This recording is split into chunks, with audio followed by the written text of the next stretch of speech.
Les femmes à l'honneur dans ce 20h, elles étaient fortement mobilisées ce matin sur le boulevard de l'Indépendance pour la célébration du 8 mars, Journée internationale de la femme. Les décideurs, les partenaires et la société civile féminine ont fait le point des acquis et les défis à relever.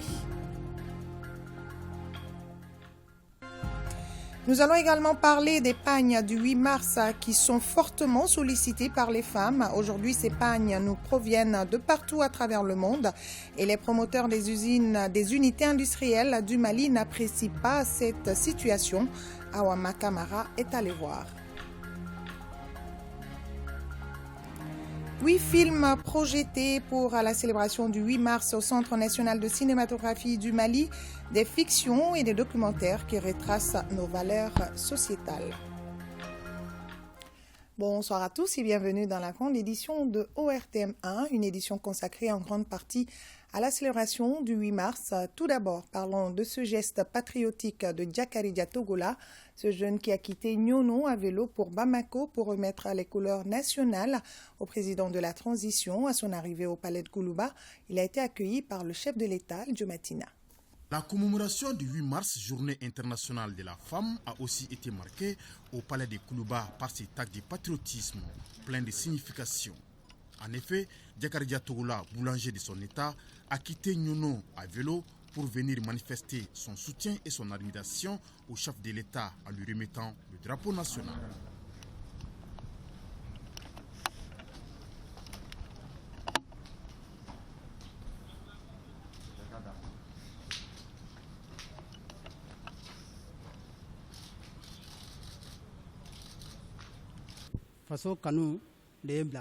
Ma motivation pour ces gestes n'est autre que rendre hommage au chef de l'État et l'encourager à poursuivre les actions qu'il mène pour l'émergence du Mali.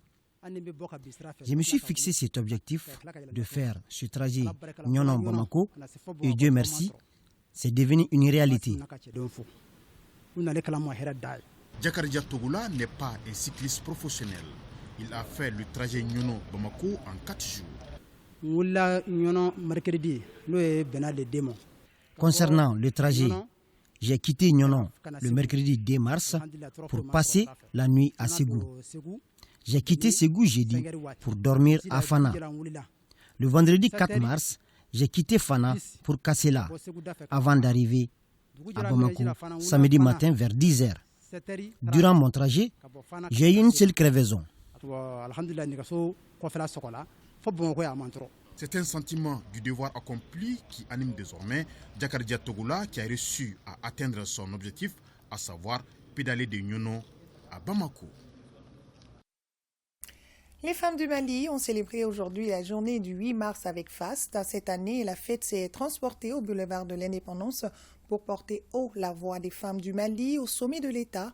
Pour cette édition, le thème retenu est le rôle et la place de la femme dans la refondation du Mali.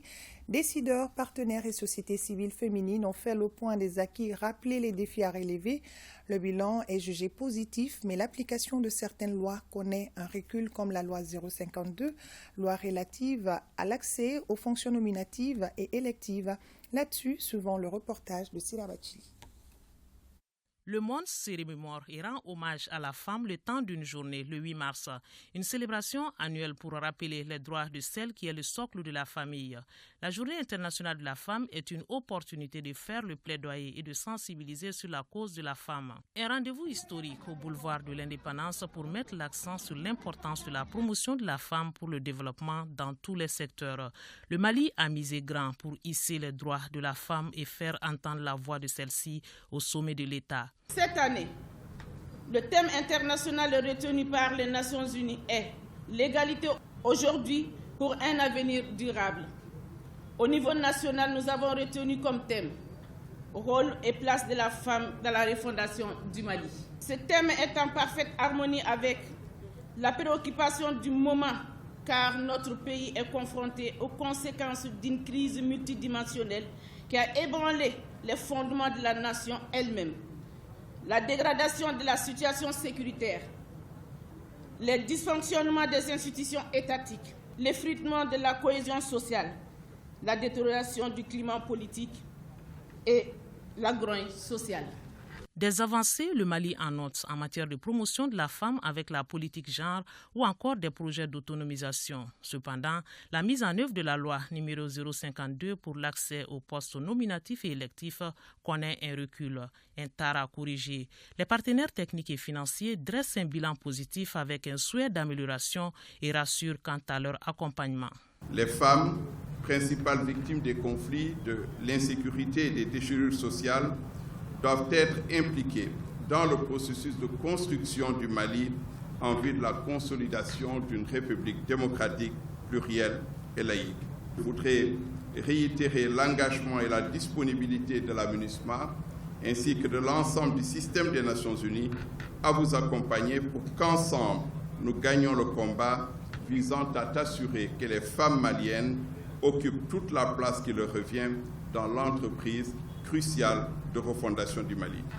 En reconnaissant que les femmes ont un rôle primordial à jouer dans la prévention et la résolution des conflits communautaires et dans le renforcement de la cohésion sociale, dans la construction des institutions fortes et pérennes, elles méritent une place importante dans la refondation de la nation et dans la consolidation de la reconstruction de la société malienne. Ensemble, conjuguons nos efforts pour consolider les acquis en matière de genre et relever les nombreux défis. Les Maliennes soulignent que le thème Femmes et refondation fait référence au rôle que chacune doit jouer dans la construction du pays. Elles apprécient les efforts consentis en matière de promotion de la femme, tout en attirant l'attention sur un certain nombre de défis comme les violences basées sur le genre avec leur lot d'impunité. La période de la transition est pour nous, femmes, une aubaine et une opportunité pour refonder l'État et résoudre le tissu social de la nation. C'est pourquoi nous sollicitons l'adoption des textes législatifs sur les violences basées sur le genre et le Code de protection de l'enfant. Nous recommandons que ce dispositif législatif soit dans le panier des réformes de la société. Le choix du boulevard de l'indépendance est un signal fort qui est à la fois une invite à faire de la promotion de la femme un devoir républicain. Constat du Premier ministre qui livre le message du président de la transition et la quintessence des thèmes abordés au Mali et dans d'autres pays. Notre action de tous les jours, dans la réalisation du programme du gouvernement, dans cette action, nous sommes constamment guidés par deux préoccupations. D'une part, faire en sorte que la transition profite au plus grand nombre de Maliennes et Maliens, sans discrimination d'aucune sorte. Et d'autre part, asseoir nos actes sur des fondations inébranlables pour en faire le soubassement de progrès irréversibles dans les domaines politiques, économiques, social et culturel. 3 mots à propos de la transition malienne. À nul autre pareil. D'abord, cette transition se révèle indispensable, vitale pour la survie de la nation.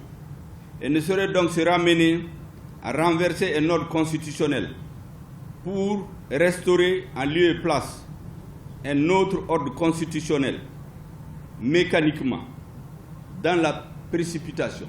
Le Premier ministre d'évaluer les femmes du gouvernement avec des portefeuilles pas des moindres. Elles ont pu apporter des réponses aux problèmes qui se posent à leur niveau. Je les appelle les Amazones du gouvernement. Elles sont dans le top 10 des membres du gouvernement. Les fonctions les plus sensibles pour gérer la tension sociale, pour gérer l'école, pour gérer les infrastructures, pour gérer la santé, pour gérer les femmes, pour gérer les réformes politiques et institutionnelles. Tous ces domaines reposent sur les épaules des femmes membres du gouvernement, auxquelles je rends ici un hommage mérité.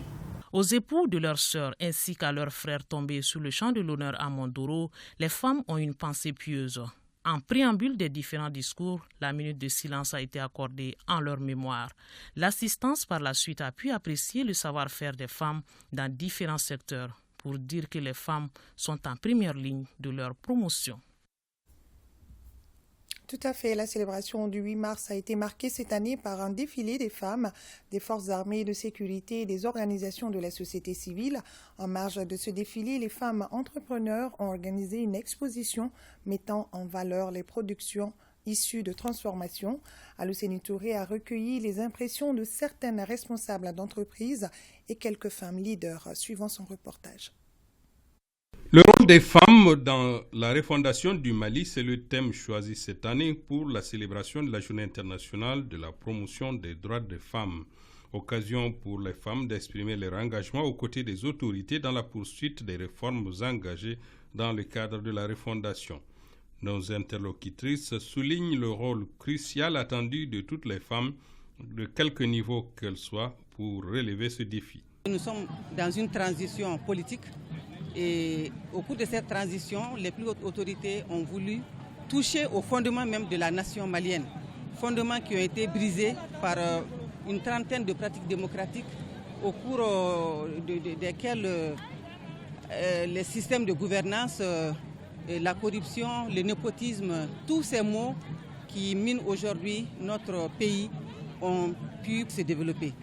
Donc, suite à la transition, il a été décidé d'organiser des assises nationales de la refondation et au cœur desquelles assises nationales les femmes étaient présentes.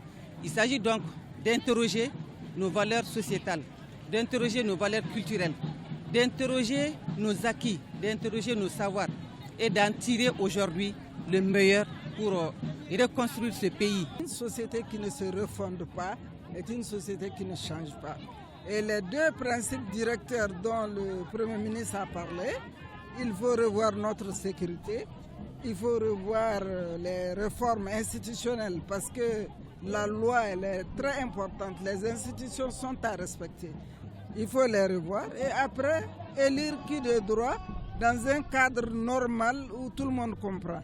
Et la mobilisation de ce matin, vous avez vu, c'est les 50% de la population presque qui sont là, qui avant ne comprenaient pas, comprenaient le 8 mars comme seulement des activités de danse, de chant.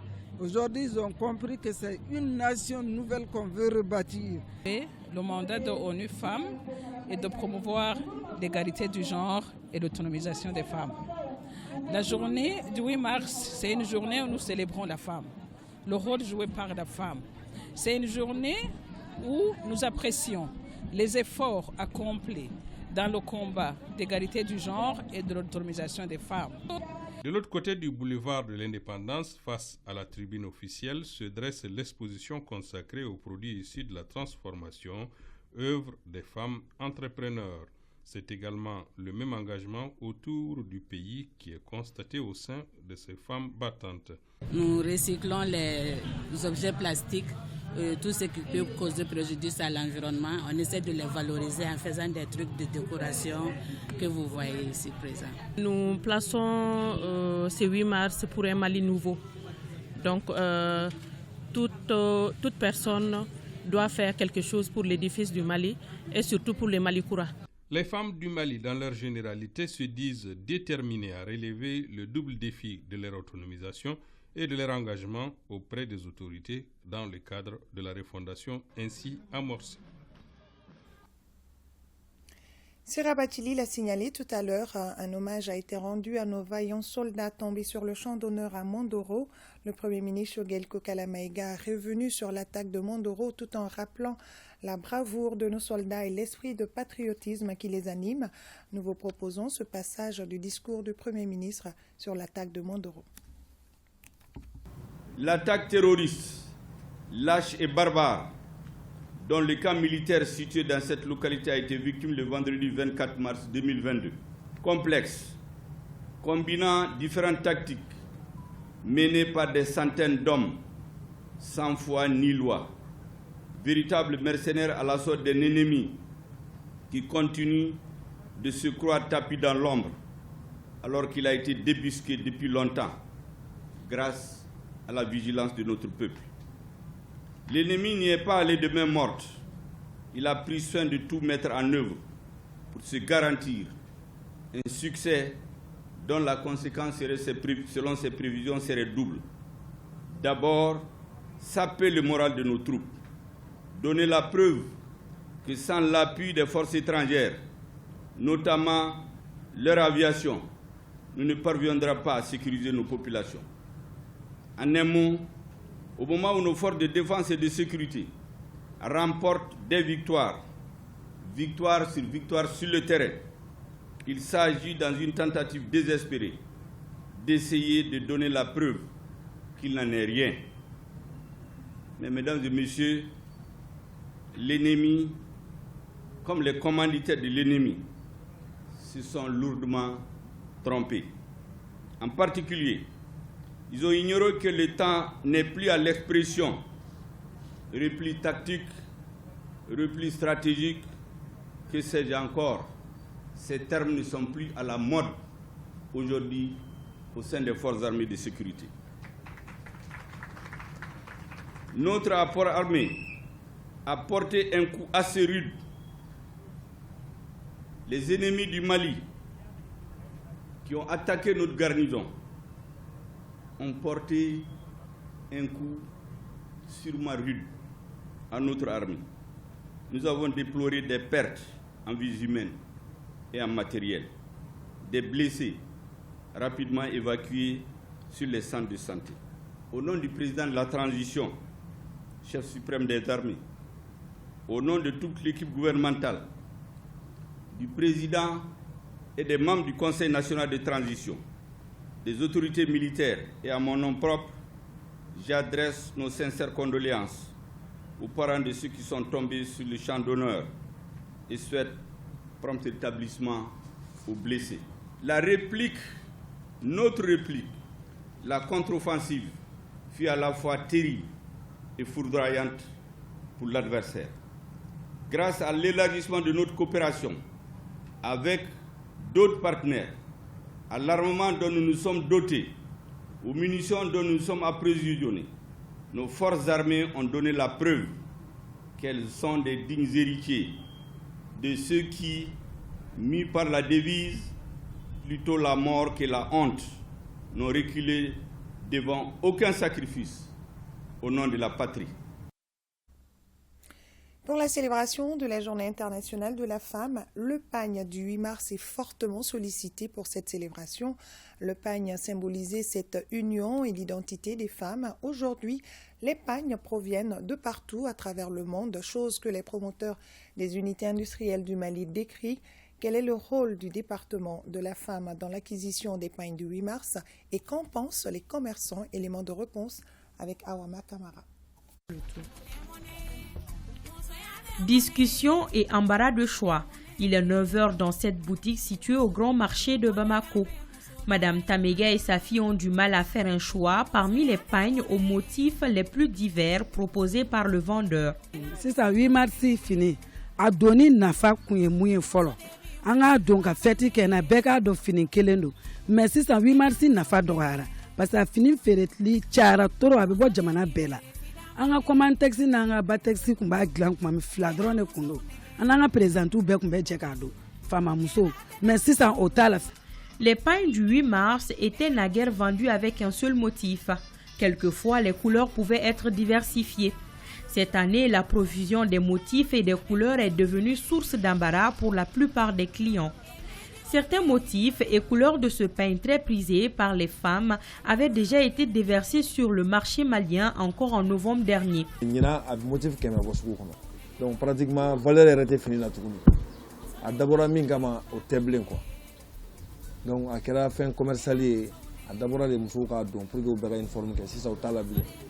Là voilà événement quel sans motif, ça n'a plus de valeur. Nous l'avons fait donc n'a pas la journée n'a trop bloqué de avec fin vrai. On a sur la midline récent on s'est qu'on faut février calabo. Mais fait mon beaucoup fait quand mobile ko ni transit ni transport ko donc par la journée pour y aller se faire journée. Cette unité industrielle en produit pourtant. Une visite guidée nous a permis d'apprécier la chaîne de production. Malgré ce embelli, des interrogations existent. Ces pagnes importés ne constituent-ils pas un frein à la promotion d'une Made in Mali? C'est un scandale parce que ces pagnes proviennent en fait de l'Asie depuis le mois de novembre. Il me semble qu'il y aurait en fait des conteneurs de pagnes de 8 mars sur le marché local. C'est ce qui n'est pas sérieux et c'est pas, à la limite, ça ne glorifie pas en fait l'industrie malienne. Le Mali a son thème, son logo et tout, mais malheureusement, il y en a qui en fait, à la limite, vont pirater ces logos et ces thèmes pour aller produire en Asie et puis nous inonder en fait tout le marché. Cette journée est l'opportunité de faire un plaidoyer et sensibiliser l'opinion sur la condition de vie de la femme et aussi de faire un constat en termes de progrès dans l'amélioration de ses conditions et de son rôle dans nos sociétés. C'est aussi un moment de communion, de partage entre les femmes. Principale concernée, elle partage certains avis là-dessus. Les commerçants amènent le pain, les privés amènent le pain. Même il y a des individus qui guettent, n'est-ce pas, le 8 mars et puis en font un commerce florissant. Donc c'est dommage parce qu'il n'y a plus d'usines dans le pays. Il faut que les autorités prennent le taureau par les cornes parce qu'en fait le 8 mars aussi c'est consommé malien. Donc nous on veut que ce soit vraiment des usines, une usine nationale, par exemple la Comatex, qu'on mette la Comatex sur pied et que la Comatex produise, n'est-ce pas, le pain et que consommer malien se sentent à ce niveau. Le pain de 8 mars est significatif pour nous les femmes.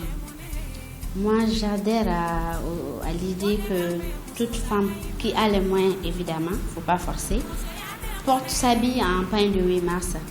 Ça rassemble les femmes. Le département en charge de la promotion de la femme explique la prolifération des pains du 8 mars. Il y a beaucoup de motifs sur le marché, mais ces motifs-là, ce ne sont pas des motifs proposés par le département, ce ne sont pas des motifs proposés par la Patexi. Et nous, nos pains, même si c'est sur le marché, on ne le sait pas, en tout cas, c'est un seul point de vente pour ces pains-là, c'est le centre Hawa Keita. Le commerce est libéral. Et en second point, ces opérateurs, ils ont profité de la défaillance de la Comatex pour mettre sur le marché des pains. Maintenant, question épineuse. Les motifs de pain changent chaque année. Qu'en est-il des conditions de la femme? Allez-y savoir.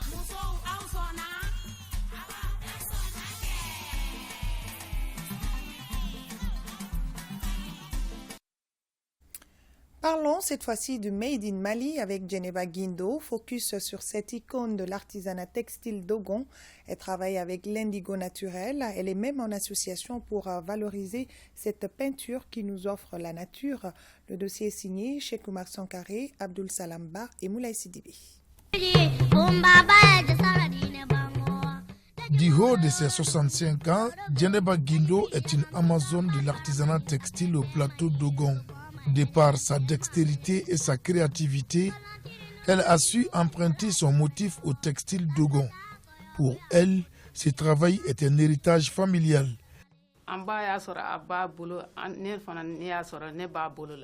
Ma mère a hérité ce métier de sa mère et elle me l'a transmis à son tour. Chez nous, dès l'âge de 6 ans, la jeune fille apprend la filature à la main. Après, elle commence la couture, puis la broderie à la main. Dans son atelier situé au quartier Lafiabougou de Badjangara, Djeneba file le coton. Le fil obtenu est donné pour en faire des tissus. Il y a des tisserands qui font nos travaux sans problème, tandis que d'autres peuvent faire un an avec nos commandes. Ça, c'est l'une de nos difficultés. Le tissu obtenu est décoré avec des jolis motifs. Des motifs qui offrent une identité au textile Dogon, surtout avec l'indigo traditionnel. Les créations de notre sexagénaire sont très sollicitées. Mes produits sont vendus un peu partout. Bamako, Côte d'Ivoire, Burkina Faso, Sénégal. Notre artisane travaille avec une dizaine d'autres femmes. Elles forment ensemble l'association Ambadigne pour la valorisation de l'indigo naturel au plateau Dogon.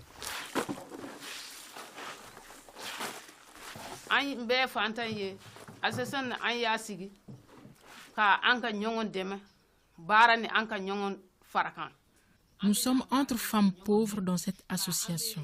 Nous travaillons tous dans le textile, dans une dynamique de donner et de recevoir. Nous faisons de la tontine pour s'entraider.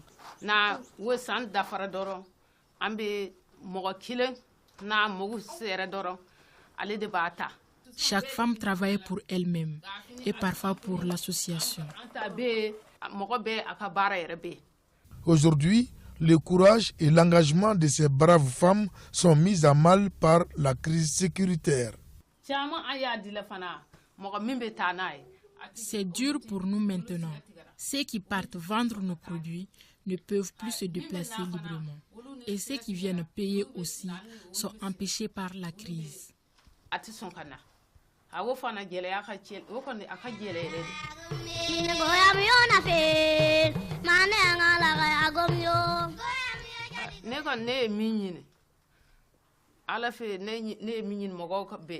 Ce que je demande à Dieu et aux hommes, c'est la paix.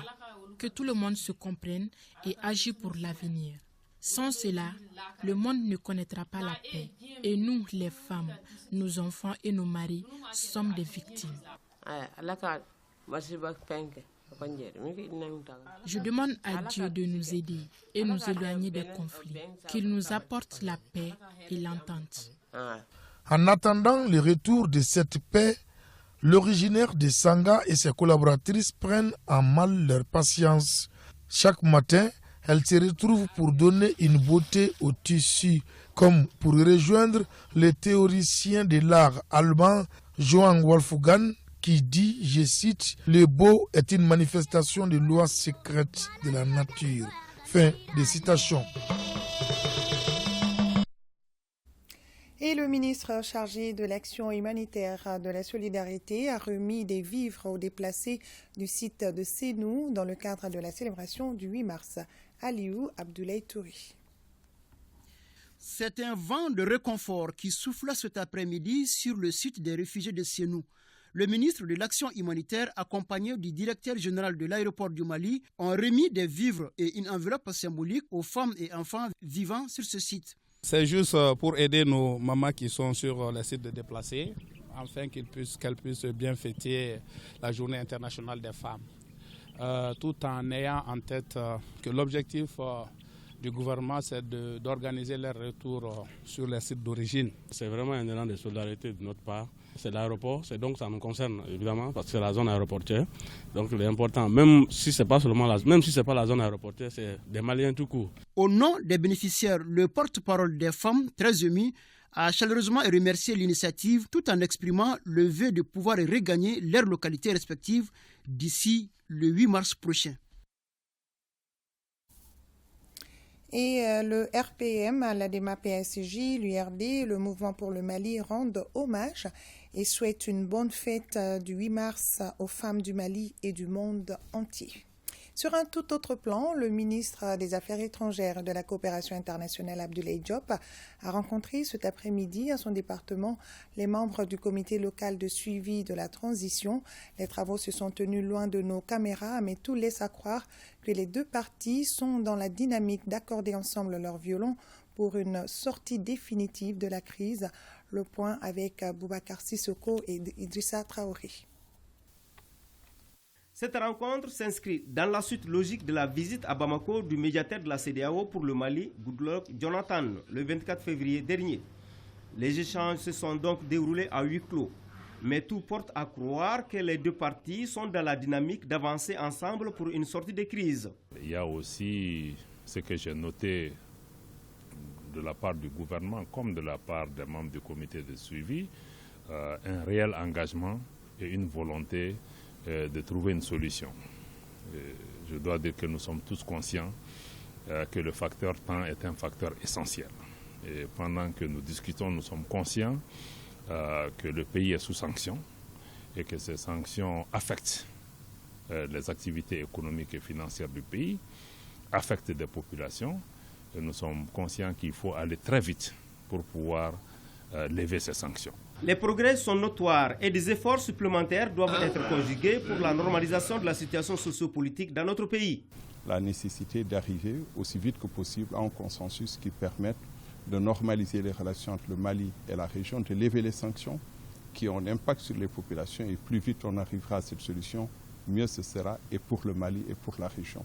Je suis donc convaincu qu'à force d'efforts et de dialogue et animé par la volonté qui existe auprès des autorités de la transition, auprès des partenaires du Mali, je suis convaincu que nous pourrons arriver à une solution. En tout cas, nous œuvrons à cela et nous y œuvrons de toutes nos forces. La partie gouvernementale et celle du comité local de suivi de la transition sont unanimes qu'ils urgent d'aller vite pour s'entendre sur un calendrier consensuel afin de mettre la crise derrière nous. Le ministère des Transports et des Infrastructures, le ministre des Transports et des Infrastructures était sur le terrain à travers la Direction générale des routes pour constater l'avancée des travaux complémentaires sur la route de Missabougou. Reportage Youssouf Diakité. Le ministère des Transports et des Infrastructures veille au quotidien sur la sécurité des usagers de la route. Cette visite sur l'accès du 3e pont en est une parfaite illustration par la Direction générale des routes soutenue par l'ANASER. Aujourd'hui, il s'agit précisément des travaux, disons, d'aménagement complémentaire au niveau des carrefours. Nous avons constaté que ces travaux ont suscité quelques interrogations au niveau des usagers. Voilà, donc il était de notre devoir de donner les explications nécessaires. L'expert chargé de la sécurité routière précise pourquoi ces modifications sont intervenues. Donc c'est des aménagements qui permettent à la fois de maîtriser le flux du trafic lorsque ça arrive dans la zone. Ça permet de séparer les trafics. Il y a certains qui vont à gauche, il y a d'autres qui vont tout droit, il y a d'autres qui vont à droite.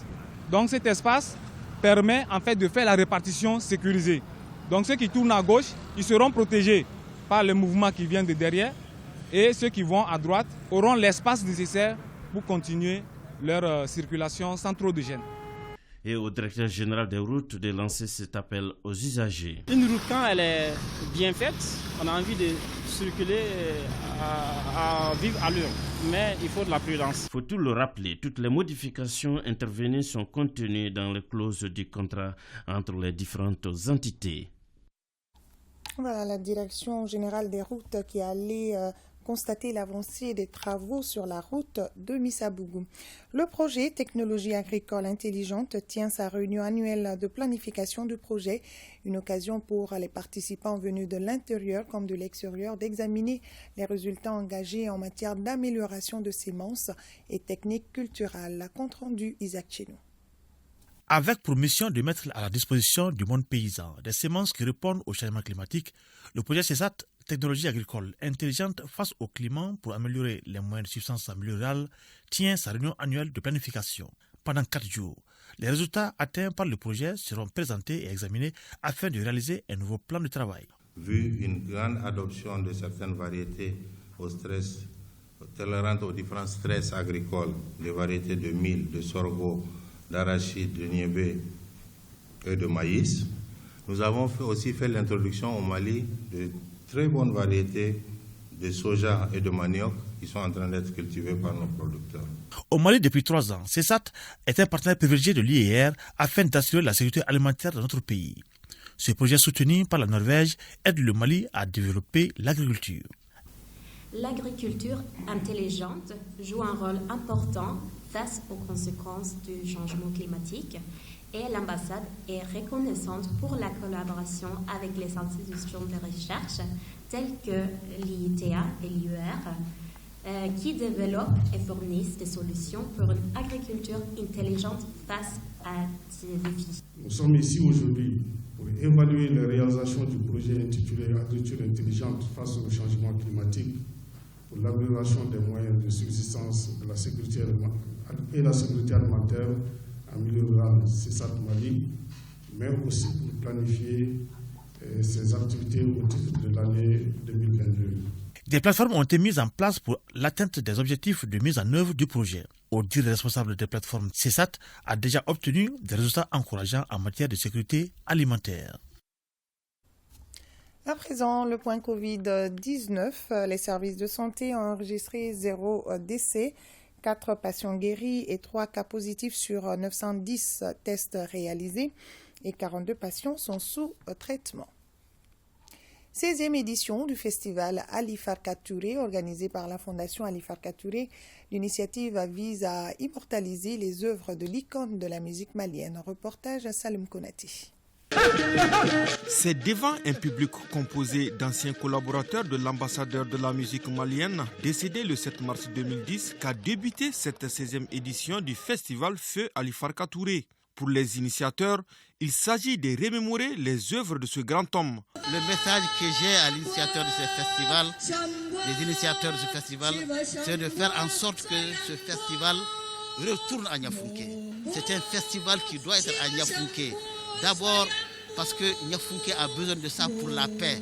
Niafunké a besoin de ça pour être ce qu'il a été. C'est l'amitié avec Ali Farka Touré qui m'amène ici à 84 ans. Merci beaucoup. D'autres invités de marque étaient à l'honneur. L'ambassadeur de l'Inde a saisi cette opportunité pour rendre hommage à Ali Farka Touré. Mogoba doye ani jinie don kili dala doye. Farka Touré était un grand artiste. Comme vous le savez bien que moi, la musique est aussi un facteur de cohésion. La résilience à travers la culture, c'est le thème retenu de cette 16e édition. C'est pour magnifier, on disait tout le temps, et vraiment valoriser la musique malienne.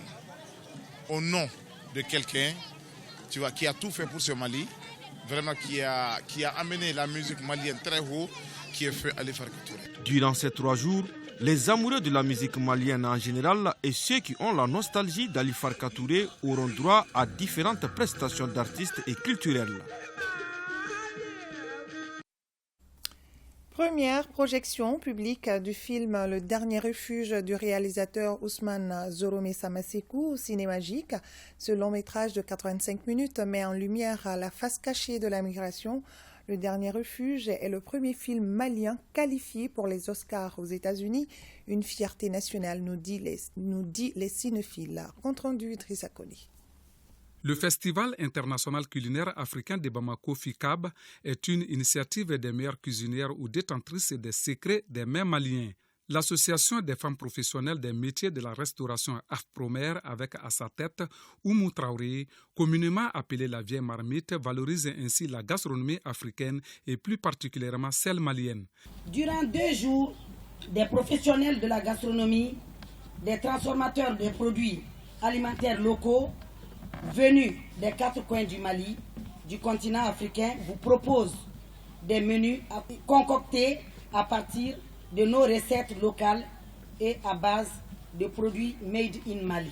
Et vont tenter de remporter pour le prix du festival dénommé la Marmite d'Or. La femme au cœur de l'art et la culture du tourisme, culinaire comme outil de paix et de sécurité, est le thème de cette première édition, une initiative saluée par le département en charge de la femme. Je voudrais ici et maintenant vous rassurer les membres de l'Association des femmes professionnelles des métiers de la restauration du soutien, non seulement des plus hautes autorités de la transition, et aussi vous assurer du soutien et de l'accompagnement de notre département. Ce genre d'initiative va dans notre objectif premier, c'est-à-dire la promotion de la femme. L'autonomisation économique de la femme à travers les métiers de l'art culinaire et la gastronomie locale, comment renforcer l'identité culturelle et la cuisine africaine cas du Mali sont des panels qui seront développés durant ces 2 jours. La cérémonie d'ouverture a pris fin par la dégustation des différents plats. Mais là, vous l'avez certainement corrigé, c'était plutôt une rencontre sur l'autonomisation des femmes. À Koulikoro, le lancement des activités de la 3e édition du Festival de brassage culturel et artistique était marqué par des manifestations folkloriques, des discours axés sur la promotion du patrimoine culturel, le développement local et la visite des stands. Les temps forts avec Brahima Koli. Koulé Djaka vibre au rythme de la 3e édition du Festival de brassage culturel et artistique FECAC. Le ton est donné à travers des prestations d'artistes Mianka, Peul, Bois et Dogon.